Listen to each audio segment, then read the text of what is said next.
अच्छा जी, एल्केन्स। कल हमारी बात एल्केन्स के बारे में कि उनका होमोलोगस सीरीज देखी थी, जनरल फॉर्मूला देखा था। आज इन सब एल्केन्स के स्ट्रक्चर्स बनाने, और स्ट्रक्चर्स बनाने के बाद इनमें हम आइसोमेरिज्म देखेंगे। ठीक है। अच्छा, ये पहले पेज पे जो है ना मैंने सिलेबस डाला हुआ है, जो सिलेबस रिक्वायरमेंट है ना एल्केन्स में, आपको क्या क्या पता होना चाहिए। तो ये चीजें सिलेबस एक बार जरूर देखा करो, पढ़ने के बाद चैप्टर एक नजर मारा करो कि क्या चीज है, कि तुमने अभी कोई रह तो नहीं गई है, या क्या ऐसी चीज है कि आपने जो है आपको हैंड आउट में नहीं मिली, आपने क्लास में नहीं पढ़ी। वैसे तो ऐसी कोई चीज होगी नहीं जो कि हैंड आउट में ना हो या क्लास में ना पढ़ी हो, लेकिन फिर भी कुछ नजर मार लिया करो कि कोई चीज ऐसी हो जो आपको याद ही ना हो, ठीक है, आपने सही से रिवाइज ना करी हुई हो, तो ताकि वो बाद में बात पूछी जा सके। सही है। एक एक वर्ड सिलेबस का एक बार पढ़ लिया करो चैप्टर खत्म होने के बाद। अच्छा, एल्केन्स हमारे पास अगेन हमारी बात हुई थी, सैचुरेटेड हाइड्रोकार्बन है, इसमें कार्बन कार्बन सिंगल बॉन्ड होता है। ठीक है। होमोलोगस सीरीज के बारे में बात हुई थी कि every alkane differ by CH2 group. ठीक है, CH2 का डिफरेंस से हमारे पास एल्केन की सीरीज बढ़ती जाती है, पहले मिथेन, इथेन, प्रोपेन, ब्यूटेन। अच्छा, ये ब्यूटेन बना हुआ है, इसमें बनाने का मकसद क्या है कि जो बताया हुआ है कि सिंगल सिंगल कार्बन बॉन्ड है, और बाकी कार्बन 4 बॉन्ड बनाता है, तो बाकी चार चार वैलेंसी पूरी करने के लिए बाकी हाइड्रोजन लग गए। ठीक है। और ये सैचुरेटेड होता है। सैचुरेटेड अच्छी तरह से कल डिस्कस हो गया था कि सैचुरेटेड वो होता है जिसमें कार्बन कार्बन सिंगल बॉन्ड होता है। इनको हम आगे भी देखेंगे जब एल्कीन पूरा खत्म कर लेंगे। एल्केन और एल्कीन खत्म करने के बाद हम सैचुरेशन पे दोबारा से आएंगे, एक सैचुरेशन पे दोबारा से आएंगे, और आइसोमेरिज्म पे दोबारा से पढ़ेंगे। अच्छा देखो, अभी यहाँ पे ना नंबर ऑफ कार्बन एटम 1 तो मिथेन था, मॉलिक्यूलर फॉर्मूला CH4 था। मॉलिक्यूलर फॉर्मूला CH4, उसका जनरल फॉर्मूला हमारे पास क्या था, CnH2n+2। हमारी बात हुई थी जब n की जगह 1 रखोगे तो पूरा फॉर्मूला ये बन जाएगा, n की जगह 1 रखोगे तो कार्बन तो 1 हो जाएगा, हाइड्रोजन की जगह क्या हो जाएगा, जब यहाँ पे 1 रखोगे तो 2 1 2 +2 4 बन जाएगा। जब n की जगह पे 2 रखोगे तो 2 2 4 +2 6 बन जाएगा, C2H6 C3H8, इस तरह से ये आगे चलता रहेगा। तो आपको जनरल फॉर्मूला यूज करना आना चाहिए। सेकेंडली, दो अलग तरह के फॉर्मूले होते हैं, डिस्प्लेड फॉर्मूला और स्ट्रक्चर फॉर्मूला। डिस्प्लेड फॉर्मूला वो है जिसके अंदर मैंने तुम्हें सारे के सारे वो दिखा दिए थे बना के, क्या सारे बॉन्ड्स बनाए थे, खोल के दिखा दिया था। तो CH4 जो है इसका डिस्प्लेड फॉर्मूला ये होगा, तो आपको ये डिस्प्लेड फॉर्मूला बनाना आना चाहिए। C2H6 का डिस्प्लेड फॉर्मूला ये होगा। हम कह रहे थे कि डॉट एंड क्रॉस बनाते हैं ना, तो वो डॉट एंड क्रॉस नहीं बनानी, बट डॉट एंड क्रॉस नहीं बनाने, बाकी बॉन्डिंग ऐसी बनानी है। C3H8 इसका डिस्प्लेड फॉर्मूला ऐसा हो जाएगा। 3 कार्बन है, बाकी सारी वैलेंसी पूरी करने के लिए तुम हाइड्रोजन लगा दोगे हर कार्बन के साथ, हर कार्बन के 4 बॉन्ड पूरे करने हैं। इसी तरह C4H10 ब्यूटेन, ब्यूटेन का जो डिस्प्लेड फॉर्मूला है वो 1 2 3 4 कार्बन, 1 2 3 4 5 6 7 8 9 10। इसी तरह पेंटेन में 3 4 5, और बाकी सारे जगहों पे आप लगा दोगे क्या, हाइड्रोजन।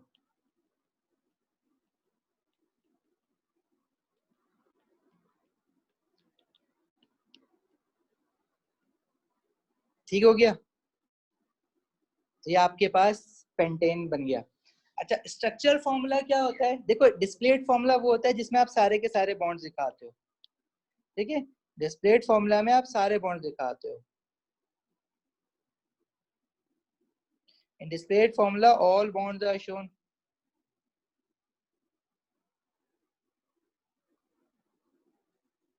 और स्ट्रक्चर फॉर्मूला क्या होता है, स्ट्रक्चर फॉर्मूला वो होता है जिसमें आप सारे बॉन्ड्स नहीं दिखाते हो, उसको कंडेंस करके लिख देते हो, छोटा करके लिखते हो। तो छोटा करके किस तरह से लिखते हैं वो चीज देख लो। ठीक है, इसको समझ लो। फॉर एग्जाम्पल जैसे मेरा मिथेन है ना, तो इसको छोटा करके और क्या CH4 लिख दोगे वापस।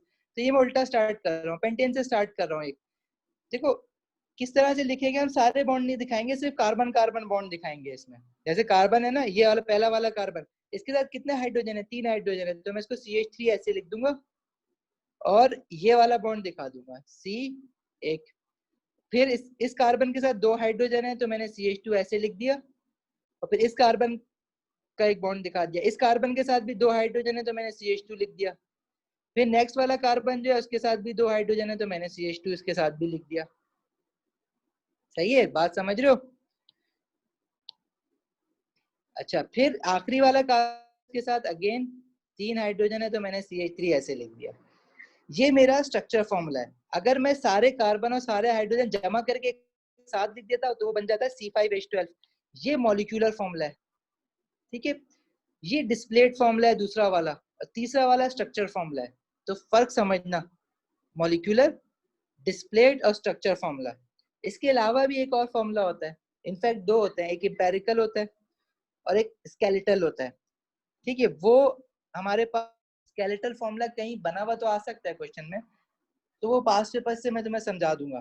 पहले फिलहाल इतना याद रखो कि मॉलिक्यूलर फॉर्मूला, डिस्प्लेड फॉर्मूला और स्ट्रक्चर फॉर्मूला, इनमें डिफरेंस क्या होता है। जी बिल्कुल, सारे लेक्चर्स अपलोड होंगे, हुआ हुआ है, और कल वाला भी हुआ हुआ है, आज वाला भी हो जाएगा। अच्छा, ब्यूटेन का बनाओ।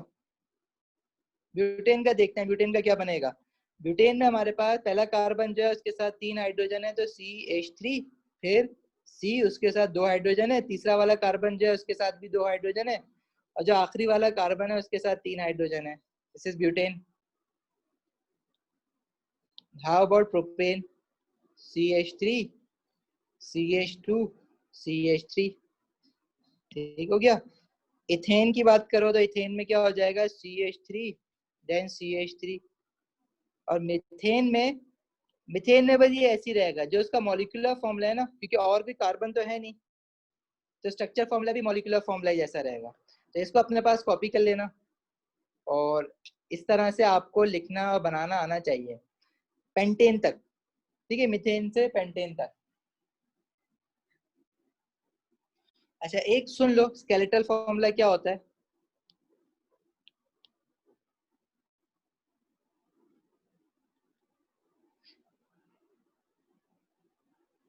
स्केलेटल फॉर्मूला में क्या करता है, जैसे फॉर एग्जांपल ये था ना हमारे पास, पेंटेन से स्टार्ट करते हैं इसको। स्केलेटल फॉर्मूला में अभी हर एक कार्बन को ना इस तरह से जॉइंट से बना देते हैं, जैसे ये कार्बन 1 2 3 1 2 3 4 5, यहाँ पे एक कार्बन, यहाँ एक कार्बन, यहाँ एक कार्बन, यहाँ एक कार्बन, यहाँ एक कार्बन, और ऑब्वियस है कि इनके साथ जो है वो हाइड्रोजन लगेगा, तो हम कार्बन लिखते नहीं है, बस ये पेंटेन हो जाता है। इतनी सी चीज को पेंटेन कहते हैं। बहरहाल, लेकिन ये जो है ना, ये हमारे सिलेबस से, स्कोप से आउट है, तो इसलिए हम इसको डिस्कस नहीं करेंगे। आपने जो है ना, अगर टाइप्स ऑफ फॉर्मूला पढ़ने बैठो ना कहीं, तो आपको ये मिलेगा, मॉलिक्यूलर, डिस्प्लेड, स्ट्रक्चर, स्केलेटल। आपको कौन सा आना चाहिए, मॉलिक्यूलर के बारे में पता होना चाहिए, डिस्प्लेड के बारे में, स्ट्रक्चर के बारे में, सही है। ये 3 टाइप्स ऑफ फॉर्मूला आपको पता होने चाहिए। अच्छा जी, अल्केन्स हमें पता है होमोलोगस सीरीज फॉलो करती है। अगर मैं नीचे देखता जाऊं, सीरीज क्या है, देखो कार्बन बढ़ाते जाऊंगा सीरीज बनेगी, तो क्या हो रहा है, down the series molecular mass increase हो रहा है ना, chain, length of chain of carbon increase हो रही है। ये क्या है, लेंथ चेन, कार्बन की चेन कहते हैं हम इसको, ठीक है। ये जो है चेन बन गई है कार्बन की, ये इंक्रीज हो रही है, लंबी हो रही है ना, molecular mass, number of carbon बढ़ रहे हैं, मॉलिक्यूलर मास इंक्रीज हो रहा है।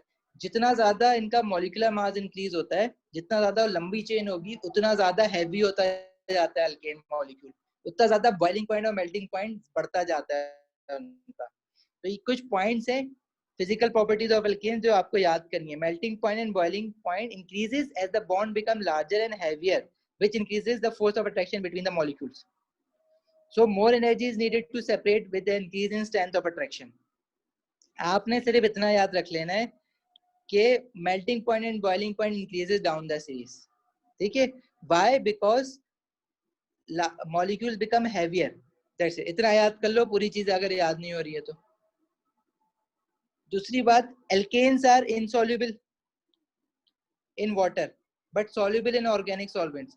देखो, ऑर्गेनिक कंपाउंड ऑर्गेनिक कंपाउंड में डिसॉल्व होता है, और इनऑर्गेनिक इनऑर्गेनिक में डिसॉल्व होता है। मतलब जो पेट्रोल है वो ऑयल में डिसॉल्व हो जाएगा, लेकिन पेट्रोल पानी में डिसॉल्व नहीं होता। जैसे कुकिंग ऑयल है घर में, वो ऑर्गेनिक कंपाउंड है ना, फैट्स है, ऑयल है, उसको पानी में डालो तो कभी भी डिसॉल्व नहीं होगा, ऊपर आ जाएगा। लेकिन पेट्रोल को किसी ऑयल में डालो या ग्रीस में डालो तो वो डिसॉल्व हो जाएगा। अगर आपने कभी वो घर में सुना हो कि अगर कपड़ों पे ग्रीस लग जाती है या कोई डीजल का निशान या इस तरह की कोई चीज लग जाती है, तो उसको पेट्रोल से साफ करते हैं तो वो निकल जाती है, पानी से साफ करते हैं कभी भी निकलती, ठीक है। चाहो तो करके देख लेना, कुकिंग ऑयल गिरा के किसी कपड़े पे, पानी से साफ करो वो नहीं निकलेगा। हाँ, उसको पेट्रोल से साफ धो ना तो वो निकल जाएगा, क्योंकि ऑर्गेनिक कंपाउंड में ऑर्गेनिक कंपाउंड डिसॉल्व हो जाता है। अच्छा, फिर है alkane density increases down the series. जाहिर है मास इंक्रीज हो रहा है तो डेंसिटी क्या होती है? मास ओवर वॉल्यूम। ठीक है, density is mass over volume. जब मास इंक्रीज हो रहा है मॉलिक्यूलर मास, तो डेंसिटी तो इंक्रीज होगी ना। फिर कह रहे हैं alkane becomes more viscous. Viscous क्या है? Ability to flow. विस्कोसिटी जो होती है ना वो होती है एबिलिटी टू फ्लो। ठीक है, विस्कोसिटी के बारे में याद रखना। अगर किसी चीज की विस्कोसिटी की बात करें वो, तो विस्कोसिटी को कहते हैं ability of any liquid to flow.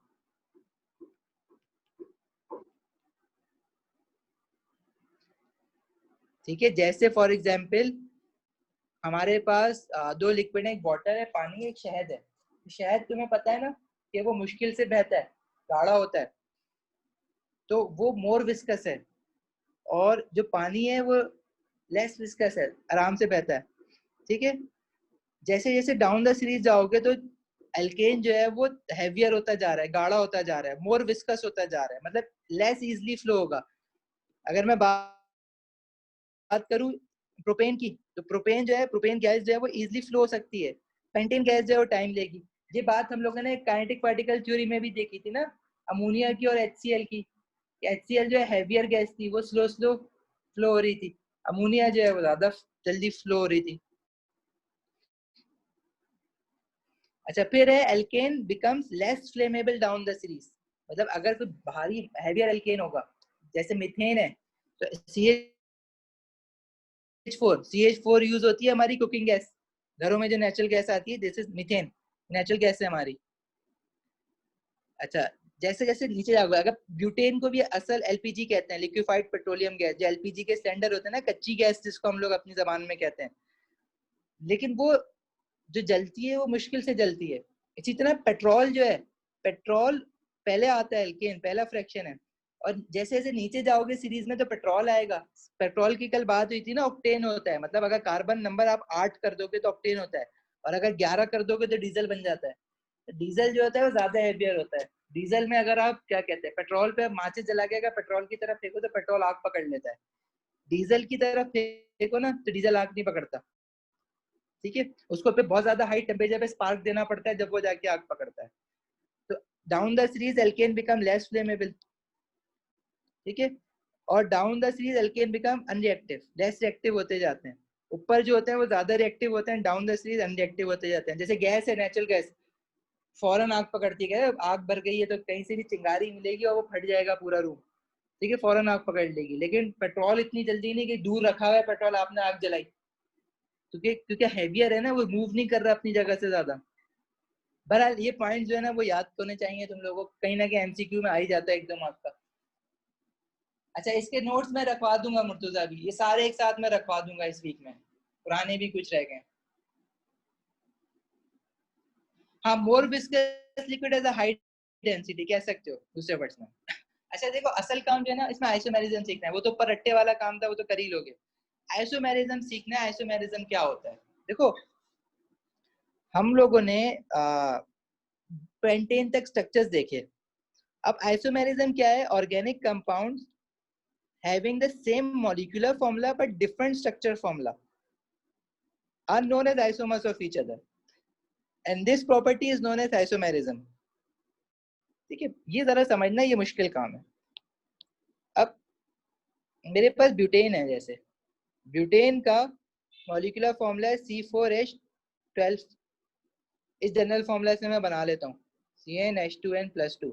n की जगह 4 रखा तो 4 2 8 9 10। तो जनरल फॉर्मूला से बनाओगे तो ये बना 10। गलत बनाया हुआ था मैंने, इसलिए मैंने जनरल फॉर्मूला याद रखा हुआ है, इससे मुझे बनाना है।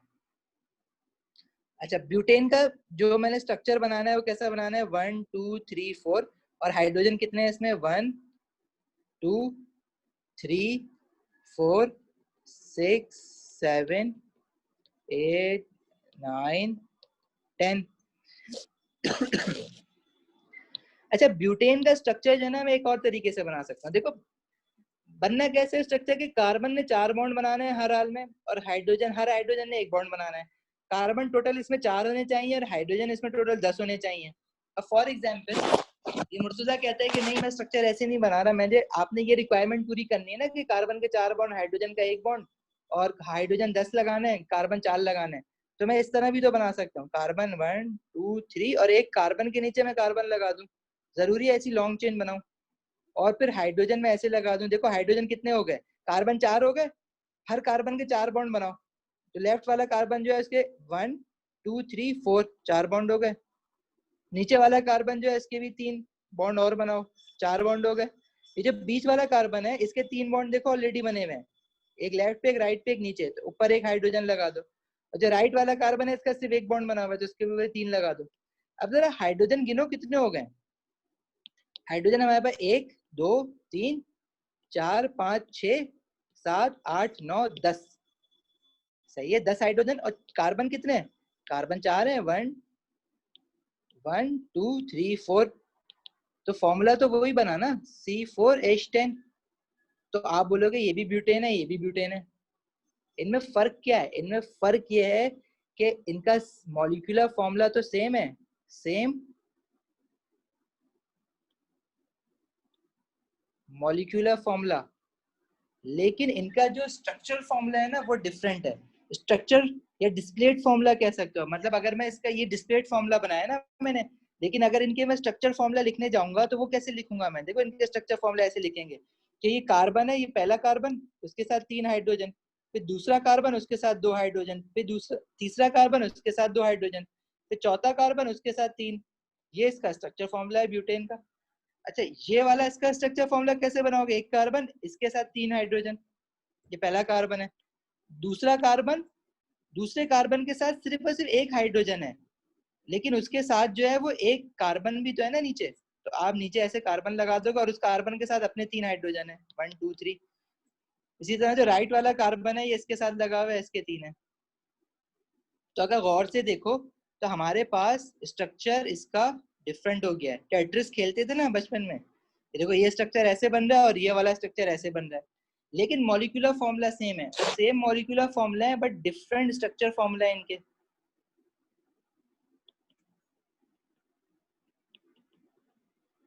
Different structure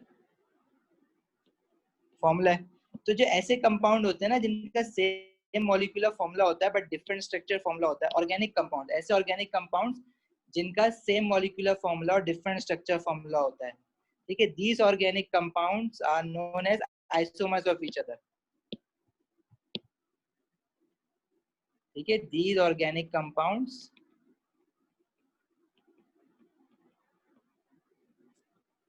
are isomers of each other, ठीक हो गया, ये आइसोमर्स होते हैं। अब ब्यूटेन के आइसोमर्स बने, क्या इसके अलावा कोई और आइसोमर बन सकता है, ब्यूटेन में नहीं बन सकता। अच्छा ब्यूटेन का ही क्यों बनाया, ऊपर इथेन था, प्रोपेन था, मीथेन था, उसका कोई आइसोमर क्यों नहीं बनाया, वो हम ये भी देखते हैं। पहले हम पेंटेन की बात करते हैं, क्या पेंटेन का कोई आइसोमर बन सकता है, जैसे आइसोमेरिज्म इन ब्यूटेन की बात अगर हमने की तो यहाँ पे ब्यूटेन के आइसोमर बना लेना, ठीक है, कार्बन कार्बन कार्बन, ठीक है, हम पेंटेन का देखते हैं पहले, चलो। पेंटेन होता है 5,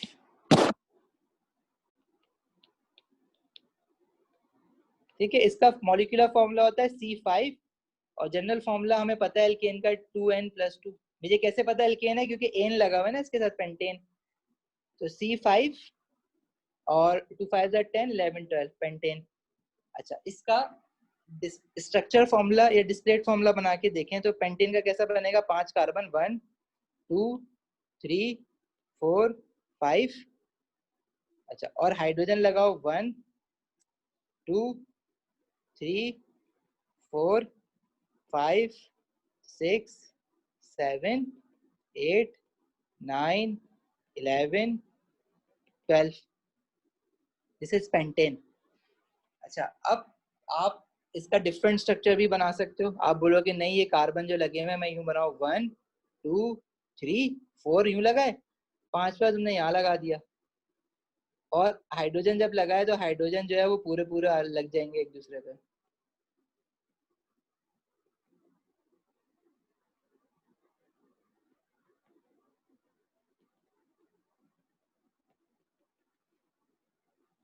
ठीक है। अच्छा, इसके अलावा भी ना एक और हो सकता है। वो क्या हो सकता है? अब अगर ये मैं तुम लोगों को बनाने के लिए दूं ना, तो तुम लोग पता है क्या करोगे? तुम लोग ये वाला कार्बन उठा के ना, जो मैंने नीचे लगाया वो बराबर वाले कार्बन पे लगा दोगे। तो अक्सर लोग ना ये भी करते हैं, जैसे 1 2 3 4, और जैसे इस कार्बन को मैं नंबरिंग दे दूं 1 2 3 4 है ना, और ये 5 था, 1 2 3 4 5। तो पांचवा कार्बन हमने तीसरे कार्बन पे लगाया था। कुछ लोग क्या करते हैं, पांचवा कार्बन दूसरे कार्बन पे लगा देते हैं। अच्छा, इससे पता है क्या होगा? ये आइसोमर नहीं है, क्योंकि ये जो आइसोमर इनको नंबरिंग देता है, ये पहला आइसोमर बनाने की कोशिश की, ये दूसरा, ये तीसरा। लेकिन जो दूसरा और तीसरा है ना, वो एक ही है, उसमें फर्क नहीं है कुछ भी। क्योंकि जो देखो मॉलिक्यूल होगा ना, वो तो घूम फिर रहा होगा, मतलब 3 डायमेंशनल है, वो रोटेट भी हो रहा है, वो घूम जाएगा। आपने क्या करा, जहां पे ये जो तीसरा बनाने की कोशिश की है ना, ये एक्चुअली बनता नहीं है। क्यों नहीं बनता, इसको मैं तुम्हें जरा बताता हूँ। देखो, ये तो एक स्टेट चेन थी, ये वाली जो थी ये ह्यूमन रही थी, ये वाली जो है ना,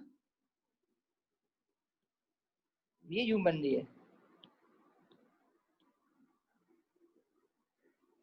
अच्छा, 2 और 3 को अगर देखो ना, तो 2 और 3 एक ही चीज है, बस पलट के रखा हुआ है, आपने उल्टा कर दिया, इसको फ्लिप कर दिया है।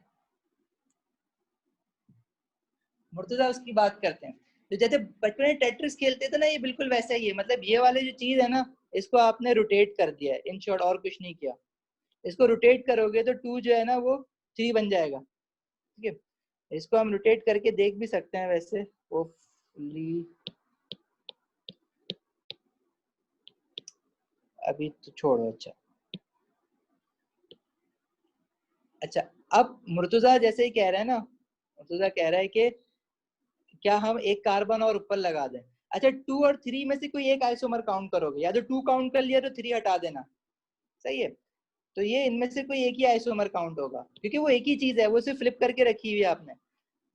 अच्छा, अब तुम लोग एक काम और करते हो। तुम लोग क्या करते हो, तुमने बोला 1 2 3 4, और पांचवा जो कार्बन है ना, वो नीचे कर देते हो। अच्छा, ये भी आइसोमर नहीं होता। ये 1 2 3 4, पांचवा कार्बन तुमने नीचे कर दिया, और तुमने हाइड्रोजन लगाए, तुमने बोला हाइड्रोजन तो अभी भी 12 ही लगेंगे, तो ये भी तो आइसोमर बना। लेकिन असल में ये आइसोमर क्यों नहीं है?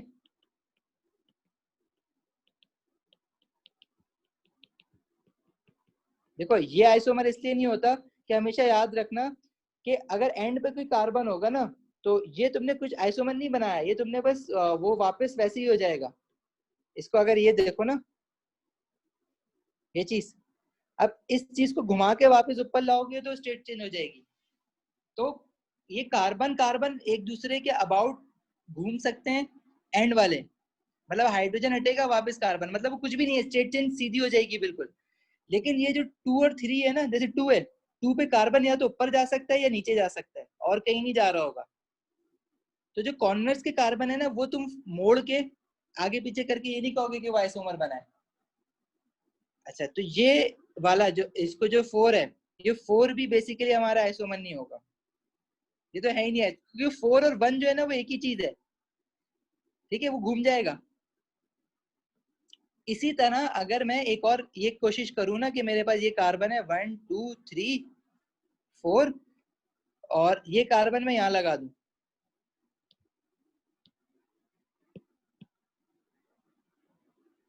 तो ये भी आइसोमर नहीं बनता मेरा। इसका रीजन मैं बताता हूँ तुम्हें।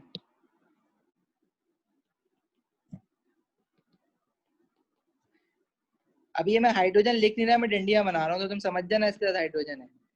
ये क्यों नहीं बन रहा? तो इसको अगर देखो,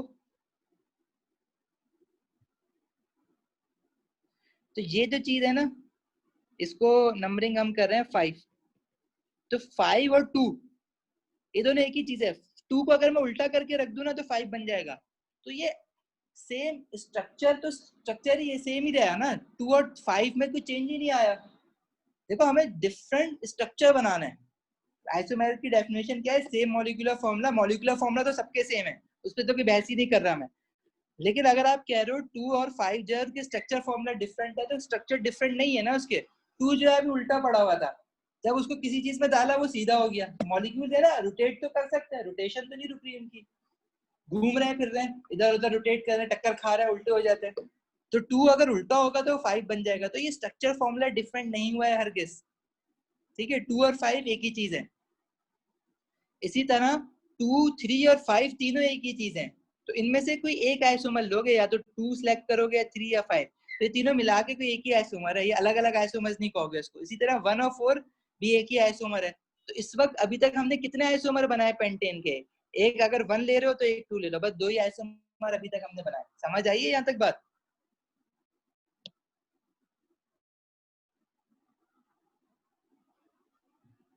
अच्छा, अब एक काम और करो। अगर अब जैसे ये मुर्तुजा कह रहा है कि हम जो है वो एक कार्बन ऊपर नीचे लगा दें, 1 2 3 यहाँ लगाए, एक कार्बन यहाँ लगा दें, एक कार्बन यहाँ लगा दें। अगर ऐसा करेंगे तो भी तो हमारा मॉलिक्यूलर फॉर्मूला सेम बनेगा। हाँ बन जाएगा, क्योंकि 5 कार्बन तो हो गए। इस कार्बन के साथ कितने बॉन्ड और लगेंगे? 3 हाइड्रोजन और लगेंगे। इसके साथ भी 3 लगेंगे क्योंकि एक बॉन्ड बना हुआ है। नीचे वाले कार्बन के साथ भी 3 लगेंगे, इसके साथ भी 3। तो बीच वाला कार्बन है ना, उसके 4 बॉन्ड हो गए, उसके साथ कोई हाइड्रोजन नहीं लगेगा। तो टोटल कार्बन कितने हैं? 5। हाइड्रोजन कितने हो गए टोटल? 3। ठीक है, टोटल हाइड्रोजन गिनो लो, 3 + 3 6 7 8 9 10 11 12। टोटल हाइड्रोजन 12 हो गए। तो मॉलिक्यूलर फॉर्मूला बन गया ना वही। लेकिन अगर इसका स्ट्रक्चर देखो ना, तो इसका स्ट्रक्चर अब डिफरेंट है, सबसे अलग है। ये एक आइसोमर हो जाएगा हमारा थर्ड आइसोमर, जो बेसिकली जो हमारा 6 आइसोमर है ना, उसमें से जो हम चूज कर सकते हैं सिर्फ हमारे पास ये एक मेरा राइट आइसोमर है, 1 2 और 6। अच्छा, 1 की जगह 4 भी ले सकते हो, 4 2 6 कह दो। और 2 की जगह 3 या 5 भी ले सकते हो। लेकिन 2 3 5 एक साथ नहीं कह सकते कि सारे एक दूसरे के आइसोमर है, नहीं। या तो 1 2 या 6, या 1 3 या 6 ले लो, या 1 5 या 6 ले लो। इसी तरह 1 की जगह पे 4 भी ले सकते हो। तो पेंटेन के कितने आइसोमर्स बने? 3 आइसोमर्स बने, ठीक है। अब देखो ये एक मुश्किल चीज है, इसके जरा क्वेश्चन से समझने की कोशिश करें। जहां तक कोई कंफ्यूजन है तो मुझसे पूछ लो। कुछ स्टूडेंट जो है ना वो यूं भी करते हैं, सुनो वो क्या करेगा, पेंटेन का 1 2 3 एक यूं लगा दिया, 4 5। तो ये भी नहीं है, ये इसका मतलब ये स्टेट चेन है पूरी की पूरी। ये पूरी ये थी, इसको सीधा कर दोगे। जो एंड पे कार्बन होते हैं ना, अगर उनके साथ कोई और दूसरी साइड पे कार्बन नहीं है, देखो ये जो बीच वाला कार्बन है ना, ये कहीं आगे पीछे नहीं हो सकता। लेकिन ये जो एंड वाले कार्बन है ना, ये ऊपर नीचे हो सकते हैं। तो ये अगर ये ऊपर हो गया, यू शेप बन गया, तो इसका मतलब ये वही है जो 1 वाला आइसोमर तुमने बनाया, कि राइट वाला कार्बन वापस नीचे आ जाएगा, लेफ्ट वाला कार्बन वापस नीचे आ जाएगा। अगर कार्बन के बीच में होता ना, उसके आसपास दोनों जगह कार्बन होता, तो वो ऐसे हरकत नहीं कर सकता कि वो ऊपर नीचे हो जाएगा। लेकिन जो एंड वाले कार्बन होंगे ना, वो ऊपर नीचे हो जाते हैं। इसी तरह तुम लोग अगर मुझसे ये पूछोगे मिथेन CH4 इसके आइसोमर का है, तो इसका क्या आइसोमर बनाओगे? इसमें तो एक ही कार्बन है। कार्बन के अरेंजमेंट से चेन छोटी बड़ी करने से आइसोमर बना रहे हो ना।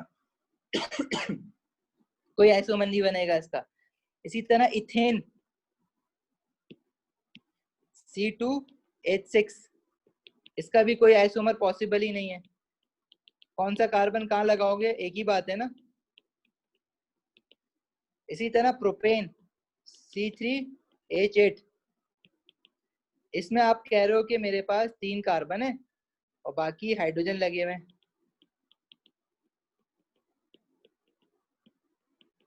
अच्छा, इसका आइसोमर, अब अगर आप इसकी कार्बन की काउंटिंग करो 1 2 3, अब थर्ड कार्बन 2 पे लगा दोगे तो वो आइसोमर नहीं बनेगा, ठीक है। क्योंकि ये देखो एंड पे है ना, तो वापस घूम के एंड वाला वापस घूम के सीधा हो जाएगा।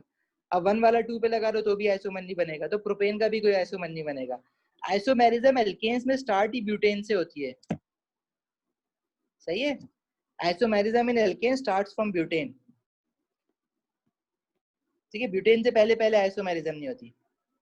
तो इसमें हुई क्या कहते हैं, ब्यूटेन में हुई, पेंटेन में हुई। अब कुछ क्वेश्चन देख लो, अगर यहाँ तक किसी को कोई इशू है तो वो मुझसे पूछ सकता था कि हम इसको डिस्कस कर लें दोबारा। तंजील, हसन, मुर्तजा, शामिर, अगर कोई प्रॉब्लम है तो पूछो, नहीं तो क्वेश्चन देखते हैं इसके। नहीं सर, समझ आ गया। चलो गुड है। अच्छा, which diagram shows the isomer of butane. Question, ये जो पहला पार्ट है ना, ये पार्ट क्या कहते हैं, यहाँ से यहाँ तक है बस। ठीक है, पूछ रहा है which diagram shows the isomer of butane, butane के आइसोमर बताने हैं। अगेन मैं वही काम अपना करूंगा। ठीक है, एक तो मेरा देखो, ये जो चीज है ये बेसिकली मेरी ये है, मतलब ब्यूटेन की अगर मैं स्ट्रेट चेन बनाऊं ना, तो ये वही चीज है। अगर मैं इसको ब्यूटेन की स्ट्रेट चेन जो बना रहा हूँ, इसको मैं अपना आइसोमर 1 कह रहा हूँ, और ये इसको मैं 2 कह रहा हूँ, सबको मैं नंबरिंग डाल रहा हूँ 4 5, क्योंकि स्ट्रेट चेन दी भी नहीं थी इसलिए मैंने खुद बना ली। तो ये जो मेरा 1 है ना, बेसिकली 1 और 2 ये एक ही चीज है, क्योंकि कार्बन एंड वाला है ना, ये घूम के वापस यहाँ आ जाएगा, तो 1 और 2 सेम हो जाएगा। सही है। अच्छा, तो ये ब्यूटेन हमारे पास ये होता है, ब्यूटेन इसने बनाया हुआ नहीं था ना, मैंने ब्यूटेन पहले बना दिया, जो नॉर्मल मेरा ब्यूटेन होता है। तो क्या 2 जो है वो ब्यूटेन का आइसोमर होगा? नहीं, 2 और 1 तो मेरे पास एक ही चीज है ना, सेम स्ट्रक्चर फॉर्मूला है, मॉलिक्यूलर फॉर्मूला तो सेम होना होना चाहिए सबका। तो देखो, अगर आइसोमर आपने देखना तो सबसे पहले तो मॉलिक्यूलर फॉर्मूला सेम देख लो। मॉलिक्यूलर फॉर्मूला क्या होता है? C4H10।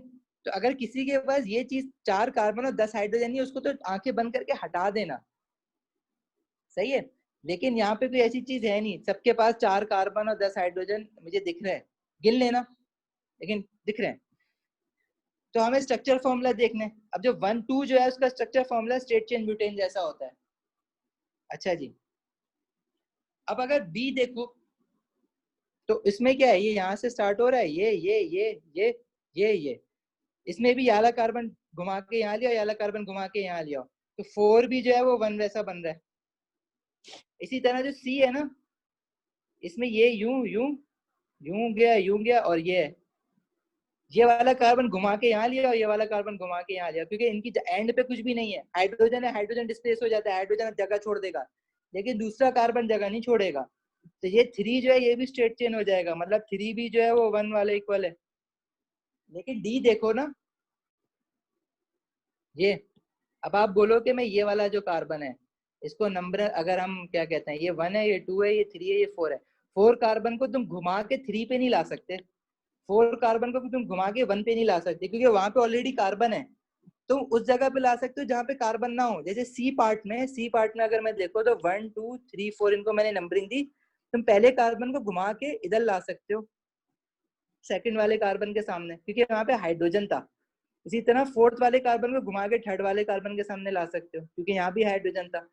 लेकिन यहाँ पे डी पार्ट में 4 वाले कार्बन को तुम घुमा के 1 या 3 पे नहीं लेके जा सकते, क्योंकि इधर ऑलरेडी कार्बन लगा हुआ है।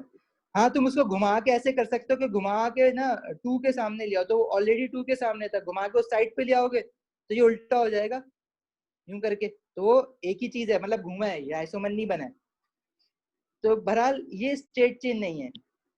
तो डी जो वाला है ना हमारा, वो आइसोमर ऑफ ब्यूटेन है, बाकी ए बी सी हमारे आइसोमर ऑफ ब्यूटेन नहीं है। समझ आई मुर्तुजा? तुम बी कह रहे हो, खैरियत? अब समझ आई? D is the answer.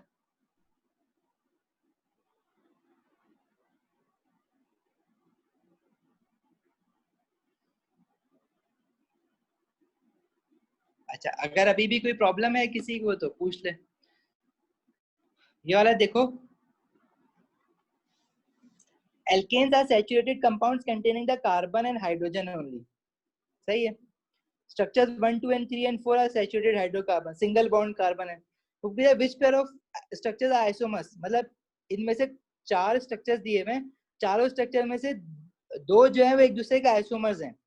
तो तुम्हें अगर सबके अगर मॉलिक्यूलर फॉर्मूला देखने हैं, पहले मॉलिक्यूलर फॉर्मूला देखो, अगर वो सेम सेम है तो स्ट्रक्चर फॉर्मूला देख लेना। अगर मैं 1 की बात करूं तो इसमें कितने कार्बन है? 1 2 3 4 5 6, 6 कार्बन है, और हाइड्रोजन कितने लगे हुए इसमें? हाइड्रोजन गिनो तो 1 2 3 4 5 6 7 8 9 10 11 12 13 14। इसका मॉलिक्यूलर फॉर्मूला बन रहा है C6H14। इसी तरह इसका देखो, इसमें कितने कार्बन है? 1 2 3 4 5 6, 6 कार्बन है, हाइड्रोजन कितने लगे हुए हैं? 1 2 3 4 5 6 7 8 9 10 11 12 13 14, C6H14। मतलब ये दोनों एक दूसरे के आइसोमर हो सकते हैं, लेकिन मुझे इनके वो देखने पड़ेंगे कि स्ट्रक्चर फॉर्मूला डिफरेंट है या नहीं है। अच्छा 3 को देखो तो 3 में कितने कार्बन है, 1 2 3 4 5 6, 6 कार्बन है। हाइड्रोजन देखो कितने, 1 2 3 4 5 6 7 8 9 10 11 12, C6H12। अच्छा और 4 में देखो कितने कार्बन है, 1 2 3 4 5 6 7, ठीक है। और हाइड्रोजन कितने, हाइड्रोजन गिनो 1 2 3 4 5 6 7 8 9 10 11 12 13 14 15 16। तो क्या C6H12 के जैसा कोई और मॉलिक्यूलर फॉर्मूला है? नहीं है, C6H12 एक ही है। सेम मॉलिक्यूलर फॉर्मूला होना चाहिए ना, डिफरेंट स्ट्रक्चर फॉर्मूला होना चाहिए। 3 को मैं किसी के साथ भी कंपेयर नहीं कर सकता क्योंकि C6H12 किसी का है ही नहीं। इसी तरह क्या 4 को किसी के साथ कंपेयर कर सकते हो, C7 है, तो चारों ऑप्शन में थे कार्बन 7 किसी के पास भी नहीं था, तो इसके जैसा मॉलिक्यूलर फॉर्मूला भी किसी का नहीं है।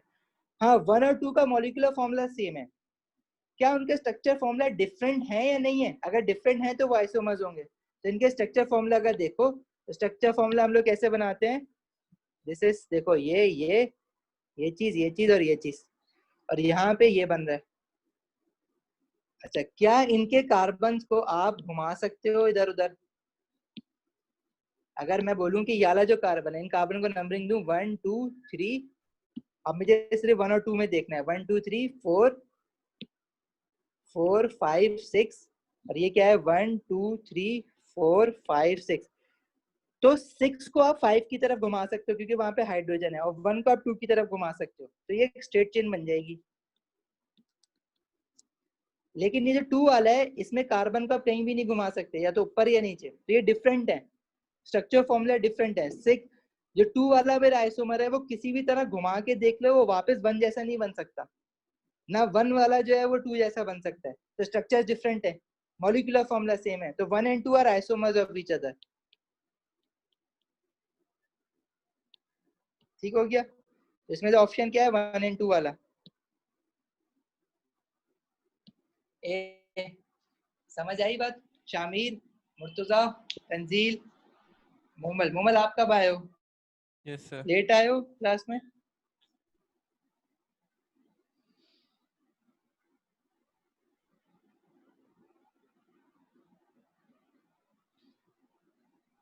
अच्छा आगे ये वाला भी देखते हैं question, which structure is not an isomer of the structure shown.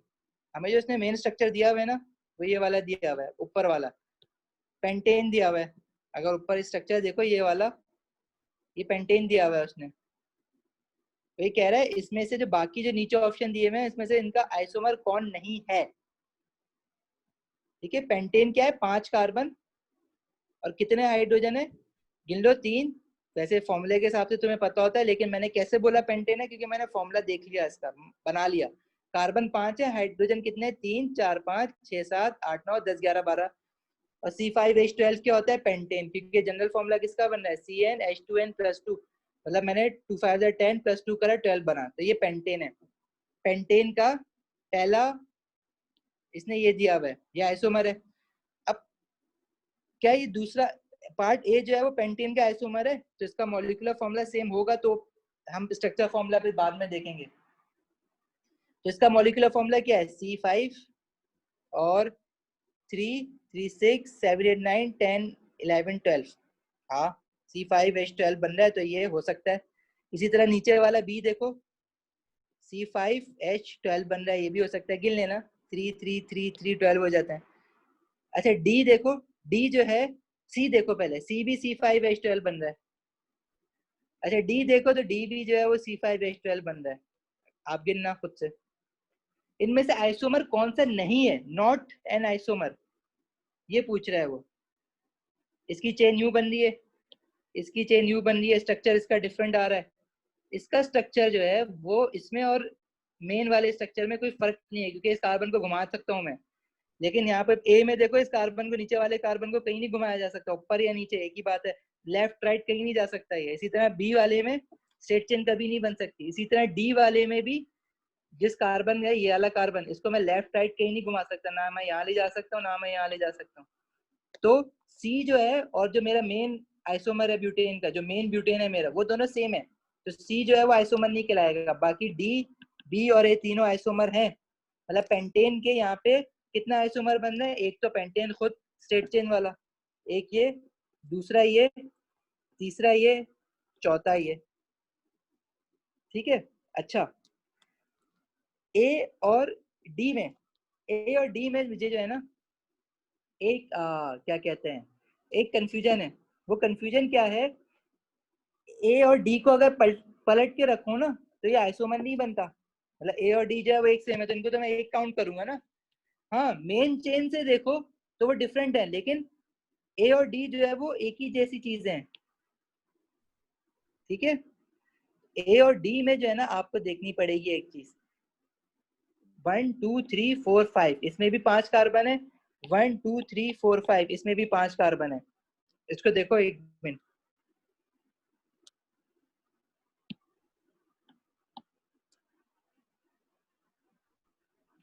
1 2 3 4 यहाँ पे लगा हुआ है 5, और डी जो आप बना रहे हो ना आइसोमर, वो 1 2 3 1 2 3 4 चौथा है ये, और पांचवा ये लगा हुआ है।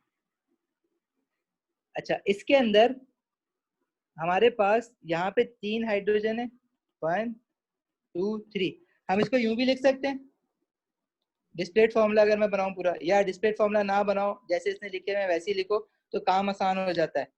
लेकिन पता होना चाहिए कि ये स्ट्रक्चर फॉर्मूला लिखा हुआ है, ये CH3 है, यहाँ पे CH2 लगा हुआ है, यहाँ पे CH है, यहाँ CH3 है, यहाँ CH3 है। अच्छा, इस चीज को अगर मैं देखूं तो ये चीज ये बन रही है ना। इसी तरह यहाँ पे देखो तो ये CH3 है, ये CH है, ये CH2 है, ये CH3 है, ये CH3 है। इसको अगर मैं देखूं तो ये बन रहा है। तो क्या ये दोनों एक दूसरे के आइसोमर है, ए और D? A and D R the same thing, पलट के रख दो ए और डी सेम बन जाएगा, तो A and D is same thing. तो ये दोनों एक दूसरे के आइसोमर नहीं है। हाँ, लेकिन अगर मैं ए को अलग देखूं, स्ट्रेट चेन जो ऊपर वाला ब्यूटेन बना हुआ है ना, ये वाला स्ट्रेट चेन वाला, ए को अगर मैं अलग से देखूं तो हाँ, ए जो है वो इसका आइसोमर है, और डी को अगर मैं अलग से देखूं तो डी इसका आइसोमर है, लेकिन दोनों एक साथ एक दूसरे का आइसोमर नहीं है, ए और डी, ये याद रखना।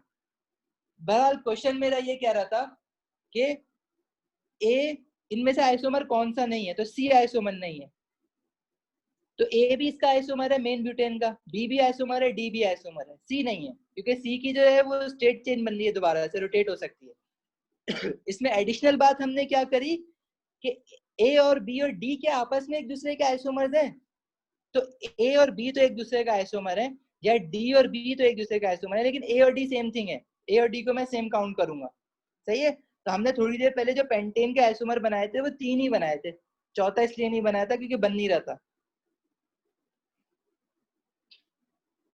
सही है। तो इस क्वेश्चन में एक थोड़ा सा अलग से हमने देखा, जो क्वेश्चन में पूछ रहा था वो अलग चीज थी।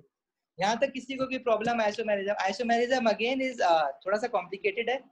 अब एल्कीन्स में अलग आइसोमेरिज्म आएगा, एल्कोहल्स में अलग आएगा, कार्बोक्सिलिक एसिड में अलग आएगा। तो जब हम एल्कीन्स का अलग पढ़ेंगे, एल्कोहल्स का अलग पढ़ेंगे, कार्बोक्सिलिक एसिड का आइसोमेरिज्म अलग पढ़ेंगे, फिर उसके बाद इन सबका एक साथ पढ़ेंगे मिला के, ठीक है। और अब फिर पास पेपर्स में से निकाल के क्वेश्चंस करेंगे, तो फिर आइसोमेरिज्म पक्का होगा कि आइसोमेरिज्म होता क्या है। अभी तो आप आइसोमेरिज्म में जो है ना गड़बड़ी करते रहोगे, सही है। कोई प्रॉब्लम?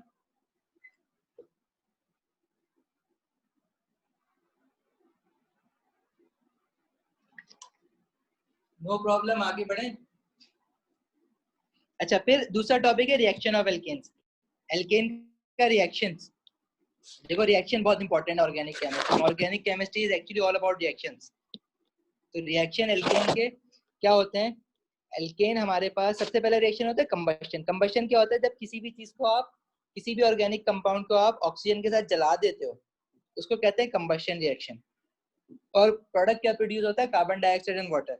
फॉर एग्जांपल मेरे पास मीथेन है, मीथेन को आपने अगर ऑक्सीजन में जलाया, CH4 प्लस ऑक्सीजन, तो ये बनेगा CO2 प्लस वाटर, ठीक है। अच्छा, इसकी इक्वेशन की बैलेंसिंग करनी पड़ती है हमें मोल्स के लिए। अब इसकी इक्वेशन की बैलेंसिंग कैसे करोगे? देखो यहाँ पे कार्बन जितने हैं ना, उसको मोल्स ऑफ कार्बन डाइऑक्साइड बना दो। 1 कार्बन है ना, तो 1 मोल ऑफ कार्बन डाइऑक्साइड। 1 लिखते नहीं है, लेकिन मैं अभी लिख रहा हूँ ताकि तुम लोगों को समझ आए। यहाँ पे हाइड्रोजन कितने, 4 हाइड्रोजन है, तो जो भी हाइड्रोजन है ना उसको डिवाइडेड बाय 2 करके मोल्स ऑफ वाटर बना दो। डिवाइडेड बाय 2 करना हमेशा, तो ये कितना हो जाएगा 2।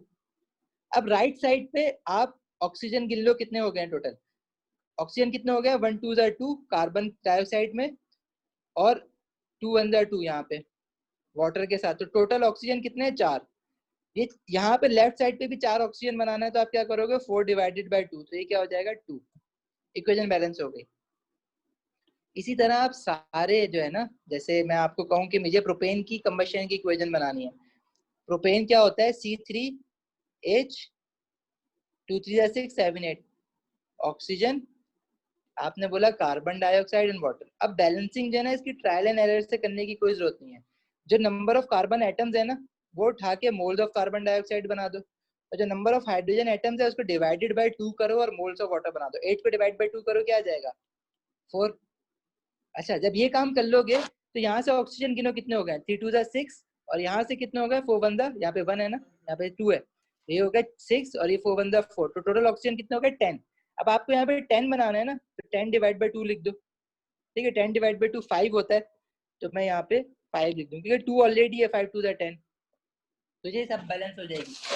इसी तरह कंबशन इक्वेशन बनाने के लिए अब चाहे जितने बड़े से बड़ी आ जाए ना, अब पेंटेन आ जाए C5H12 ऑक्सीजन, तो सोचना नहीं है, बस जल्दी से आपने इसकी कंबशन इक्वेशन बनानी है। क्या बनाओगे, ये 5 है, ये यहाँ ले जाओ, 5 हो जाएगा। ये 12 है, ये हाफ करके डिवाइड बाय 2 करके, 12 डिवाइड बाय 2 करके यहाँ ले जाओ, तो 6 हो जाएगा। अब ऑक्सीजन देख लो, 5 2 यहाँ पे हो गया 10, और यहाँ पे 6 1 6, टोटल कितना हो गया 16। 16 डिवाइड बाय 2 लिख के यहाँ लिख दो, हो जाएगा 8। बैलेंस हो गई। अब अगर मैं तुम्हें बड़ी से बड़ी कंबशन इक्वेशन दे दूं ना, जैसे फॉर एग्जांपल मैंने तुम्हें दे दिया, मैंने बोला एल्केन है C15, और 15 जनरल फॉर्मूला ये होता है 2n+2। अगर n की जगह 15 है तो 2n की जगह 15 रखोगे तो 30 + 2 32 बनेगा यहाँ पे। अभी अगर कंबशन हो रही है इसकी, तो ऑक्सीजन के साथ रिएक्ट करके ये कार्बन डाइऑक्साइड और वाटर बना रहा है। इसकी इक्वेशन कैसे बैलेंस करोगे, ये 15 है तो यहाँ पे 15 लिख दो, कार्बन के साथ 15 था तो 15 लिख दिया। ये 32 है तो इसको डिवाइड बाय 2 करके 32 डिवाइड बाय 2 करोगे तो 16 बन जाएगा, यहाँ लिख दो।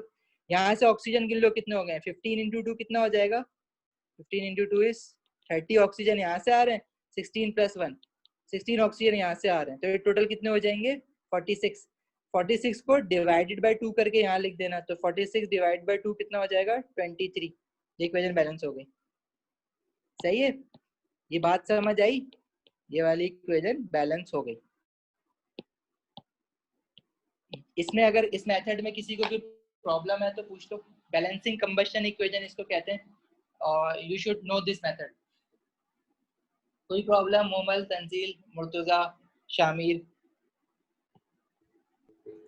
नहीं सर, लेकिन मुझे एक चीज़ पूछनी थी, क्या मैं जा सकता हूँ वो इधर इम्पोर्टेंट काम से ज़रूरी जाना है अभी। क्लास खत्म हो गई है, फिर आप कुछ और समझाएंगे क्लास आगे? बस खत्म कर रहा हूँ, 2 मिनट रुक जाओ, 2 मिनट रुक जाओ। चलो ठीक है, ठीक है। ठीक है, कोई प्रॉब्लम है किसी को तो पूछ लो। नहीं सर, समझ तो आ गया वैसे ही।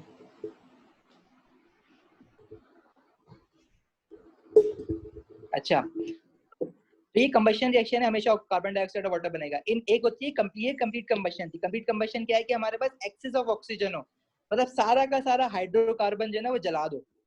ठीक है, अब जैसे नेचुरल गैस चूल्हे पे जलती है तो ये वाला रिएक्शन हो रहा होता है CH4। गाड़ी में पेट्रोल होता है ऑक्टेन CH818, तो ये वाला रिएक्शन होगा, इसमें भी कार्बन डाइऑक्साइड और वाटर बनेगी। अक्सर क्या होता है हमारे पास, इसको बैलेंस करो तो ये क्या हो जाएगा 9, और ये 16 + 9, तो ये बड़ी 16 + 9 हमारे पास होता है 25, तो यहाँ पे 25 डिवाइड बाय 2 फ्रैक्शन में ही लिख देना।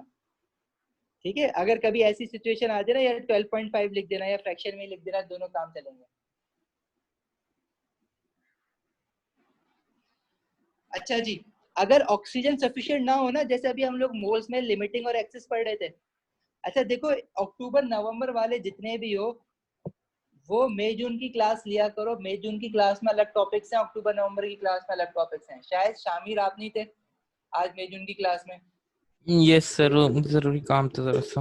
हाँ मतलब पता तो है ना आपको, आपको लेनी है 4 to 5 वाली यस सर, क्लासेस। 4 to 5 है 4 to and 5 five two yes. Six हाँ आपने 4 to 6 क्लास लेनी है, बस ये याद रखा करो सैटरडे संडे। ओके। क्योंकि मैं अक्सर वो ज्वाइन क्लास का 4 बजे मई जून के बैच में करके अक्टूबर नवंबर के बैच में करना भूल जाता हूँ।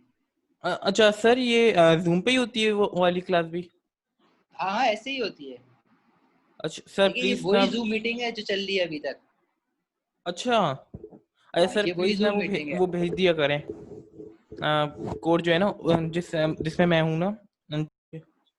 सही है। अच्छा देखो, अगर हम मोल्स की क्लास में ये पढ़ रहे थे इससे पहले वाली कि ऑक्सीजन हमारे पास अगर एक्सेस में है तो उसका क्या मतलब है कि सारा का सारा हाइड्रोकार्बन जो है वो लिमिटिंग में होगा, वो खत्म हो जाएगा। लेकिन अगर ऑक्सीजन हमारे पास एक्सेस में नहीं है तो हाइड्रोकार्बन जो है ना वो बचा रह जाएगा। और जब वो ऑक्सीजन कम हो रही होगी और हाइड्रोकार्बन ज्यादा होगा ना, तो कंप्लीट कंबशन नहीं होगी। मतलब प्रोडक्ट में कार्बन डाइऑक्साइड नहीं आ रहा होगा बल्कि कार्बन मोनोऑक्साइड आ रहा होगा। ठीक है, जिससे हम कहते हैं कि धुआं आ रहा है और कार्बन मोनोऑक्साइड, या तो कार्बन आ रहा होगा, कार्बन मीथेन जल के सिर्फ कार्बन आ गया, या कार्बन मोनोऑक्साइड आ गया और कुछ कार्बन डाइऑक्साइड भी आ रहा होगा। तो ये कार्बन और कार्बन मोनोऑक्साइड जो है ना वो प्रोडक्ट्स है इनकम्प्लीट कंबशन के। जैसे गाड़ी है तो धुआं फेंक रही है ना, तो समझ जाया करो कि उसकी कंबशन कंप्लीट नहीं हो रही है, उसको या तो ऑक्सीजन सही नहीं मिल रही है, या दूसरी बात ये कि उसमें हाइड्रोकार्बन कुछ ज्यादा ही एक्सेस में आके जल रहा है। मतलब ऑयल ऑयल जो है वो पेट्रोल के साथ मिक्स होकर ऑयल जल रहा है। सही है। और अब हमारे पास होमोलोगस सीरीज में मिथेन, इथेन, प्रोपेन, ब्यूटेन, तो जितना ज्यादा मॉलिक्यूल बड़ा होगा उतनी कंबशन मुश्किल होगी, उतना उसको इग्नाइट करना मुश्किल होगा। जैसे पेट्रोल गैस है जल्दी जल जाती है, पेट्रोल फौरन आग नहीं पकड़ता। मतलब पेट्रोल है आग तो पकड़ लेगा फौरन, लेकिन गैस जो आपने तीरी जलाई, गैस कहीं और से भी लीक हो रही है ना तो आग पकड़ लेगी। पेट्रोल के पास जाके आपको माचिस जलानी पड़ेगी। इसी तरह डीजल है ना, उसमें माचिस जला के भी डीजल पे फेंकोगे ना, डीजल आग नहीं पकड़ता क्योंकि वो हैवियर मॉलिक्यूल है। और एक चीज आपको याद होनी चाहिए कि कार्बन मोनोऑक्साइड जो है ना वो पॉइजनस गैस है, मतलब हार्मफुल है। तो अक्सर होता है ना कार्बन मोनोऑक्साइड, घरों में जनरेटर चल रहे होते हैं, कार्बन मोनोऑक्साइड निकली और क्या है, सोते में सांस सफोकेशन हुई और डेथ हो गई। इसी तरह जो चिमनीज होती हैं, जो उस पर लकड़ियां जल रही होती हैं, तो कभी भी एडवाइजेबल नहीं है कि आप हीटर को, जो वो वाला हीटर, जो फ्लेम वाला हीटर होता है ना जिसमें आग जलती है, जो गैस से चलते हैं हीटर, कभी भी एडवाइजेबल नहीं है कि आप बंद कमरे में हीटर को जला के रात में सो जाओ। क्योंकि जब वो कार्बन मोनोऑक्साइड जनरेट होती है, अगर किस, देखो होगा क्या, अगर रूम क्लोज है तो उसमें तो जब आपने हीटर ऑन किया था सोते वक्त तो ऑक्सीजन तो बहुत ज्यादा थी। अब पूरी रात क्या हो रहा है, आप भी ऑक्सीजन कंज्यूम कर रहे हो और वो हीटर है वो ऑक्सीजन जलाया जा रहा है, तो ऑक्सीजन की सप्लाई कम हो जाएगी ना। जब ऑक्सीजन की सप्लाई कम हो जाएगी तो इनकम्प्लीट कंबशन होना स्टार्ट हो जाएगी, तो कार्बन और कार्बन मोनोऑक्साइड निकलेगा। और जब कार्बन मोनोऑक्साइड निकलेगा तो आप इनहेल करोगे उसको। जब आप इनहेल करते हो तो पॉइजनस है। क्यों पॉइजनस है? क्योंकि आपके रेड ब्लड सेल्स में हीमोग्लोबिन होता है, उसके साथ इरिवर्सिबली कंबाइन हो जाती है वो। हीमोग्लोबिन का काम होता है कि ऑक्सीजन ट्रांसफर करे, ट्रांसपोर्ट करे। मुर्तजा जा सकते हो। अच्छा, अब अगर हीमोग्लोबिन का मॉलिक्यूल ऑक्यूपाई हो गया है तो हीमोग्लोबिन अपना काम नहीं कर रहा है, मतलब रेड ब्लड सेल अपना काम नहीं कर रहे। उनका काम क्या है कि ऑक्सीजन सप्लाई करें। अब हीमोग्लोबिन को वो बेकार कर देता है, कार्बन मोनोऑक्साइड के साथ चिपक के बैठ जाता है, तो हीमोग्लोबिन बेकार हो गया, मतलब आपकी बॉडी में ऑक्सीजन की सप्लाई कम हो गई है। ऑक्सीजन आपकी बॉडी से सप्लाई नहीं हो रही, तो बॉडी जो है वो सफोकेट कर जाएगी, ठीक है, और डेथ हो जाएगी। This is the reaction, combustion reaction है। अच्छा, कल हमारी क्लास है, कल क्लास का टाइम क्या रखा था? 4 से 5। ओके सर, कोई मसला नहीं है। मैं पूछ रहा हूँ, याद दिलाओ क्या रखा था? 4 से 5, 5 से 6, 4 से 5 रखा था आई गेस। कल मंडे ठीक है है, ना? हाँ मंडे। हाँ ठीक हाँ है, ये हाँ, हमारी 4 से 5 अब ही ये रखा क्लास था। रोज होगी। इसमें हम एल्केन कंटिन्यू करेंगे। एल्केन सिर्फ जो है वो 10 से 15 मिनट का रह गया है, तो